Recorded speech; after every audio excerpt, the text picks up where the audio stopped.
Silchar news 24 এর আরেকটি নতুন ভিডিওতে আপনাদেরকে স্বাগতম জানাই। আজকের এই ভিডিওতে বিশেষ কয়েকটি গুরুত্বপূর্ণ খবর নিয়ে আসলাম। আজকের প্রথম খবরটি হলো আপনাদের জন্য এসেছে একটি জরুরি খবর। আপনাদের যদি ব্যাংকেতে কোনো ধরনের কাজ রয়েছে তাহলে শীঘ্রই করে নিন। কারণ হলো আগামী মাসেতেই অর্থাৎ মার্চ মাসেতেই রাজ্যের ব্যাংক সমূহগুলি প্রায় 10 দিনের মতো বন্ধ থাকিবে বলে খবর এসেছে। হোলি, মহাশিবরাত্রি, গুড ফ্রাইডে অনেক উৎসবের জন্য ব্যাংক সমূহগুলি বন্ধ থাকিবে বলে জানানো হয়েছে। এরপরের খবরটি হলো কেন্দ্রীয় সরকারের আরো একটি অভিলাষী আঁচনির অধীনে আপনারা 10 লাখ টাকা পর্যন্ত ঋণ নিতে পারিবেন বলে কেন্দ্রীয় সরকার থেকে জানানো হয়েছে। বিনা গ্যারান্টিতে আপনারা 10 লাখ টাকা পর্যন্ত ঋণ নিতে পারিবেন। 24 বছর বয়স হলেই আপনারা এই ঋণের জন্য আবেদন করিতে পারিবেন। প্রধানমন্ত্রী মুদ্রা আঁচনির অধীনে আপনারা 50,000 টাকা থেকে 10 লাখ টাকা পর্যন্ত ঋণ নিতে পারিবেন বলে জানানো হয়েছে। বিনা গ্যারান্টিতে এবং কোনো ধরনের প্রসেসিং ফিস ছাড়া আপনারা এই ঋণ নিতে পারিবেন বলে কেন্দ্রীয় সরকার থেকে জানানো হয়েছে। এরপরের খবরটি হলো AIUDF সুপ্রিমো বদরুদ্দিন আজমলকে হুঁশিয়ারি দিলেন মুখ্যমন্ত্রী ডক্টর হেমন্ত বিশ্ব শর্মা। মুখ্যমন্ত্রী ডক্টর হেমন্ত বিশ্ব শর্মা জানিয়েছেন বদরুদ্দিন আজমল যদি কোনো নির্বাচনী সভায় বা নির্বাচনী প্রচারের সময়ে পানি পড়া জরা ফুকা দিয়ে বুট নেওয়ার চেষ্টা করেন তাহলে বদরুদ্দিন আজমলের উপরে কঠোর অ্যাকশন নেওয়া হবে বলে জানিয়েছেন মুখ্যমন্ত্রী। এরপরের খবরটি হলো SHG গ্রুপেতে থাকা মহিলাদের জন্য এসেছে একটি ভালো খবর।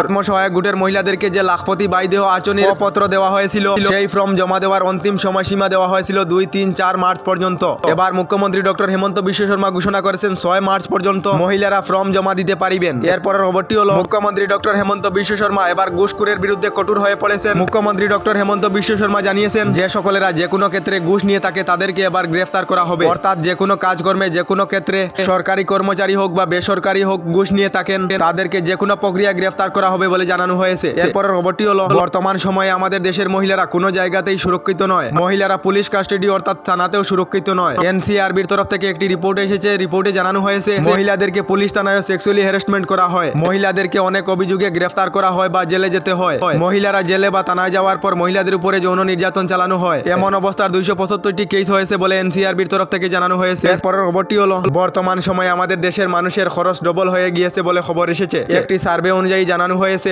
আগের তুলনায় বর্তমান সময়ে মানুষের খরচ 2 গুণ হয়ে গিয়েছে। অর্থাৎ আগে যদি মানুষের ইনকাম প্রতি মাসে 10,000 টাকা হয় তাহলে 5,000 টাকা খরচ হতো, কিন্তু বর্তমান সময়ে মানুষের এমন সিচুয়েশন এসেছে যে যদি 5,000 টাকা ইনকাম হয় তাহলে 10,000 টাকা খরচ হয়, যার কারণে মানুষেরা চলার কারণে অনেক কষ্ট হয়ে থাকে এবং লোনেতে লিপ্ত হয়েছেন বলে রিপোর্ট এসেছে।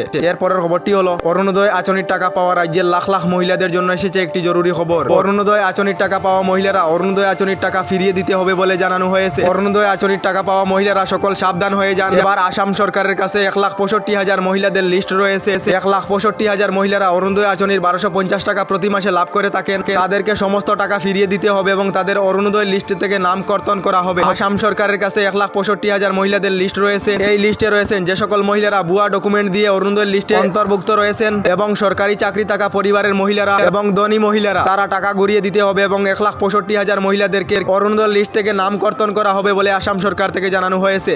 আমাদের ডেইলি খবরগুলি ভালো লাগলে আমাদের ভিডিওতে লাইক দিয়ে চ্যানেলটিকে সাবস্ক্রাইব করে নেবেন।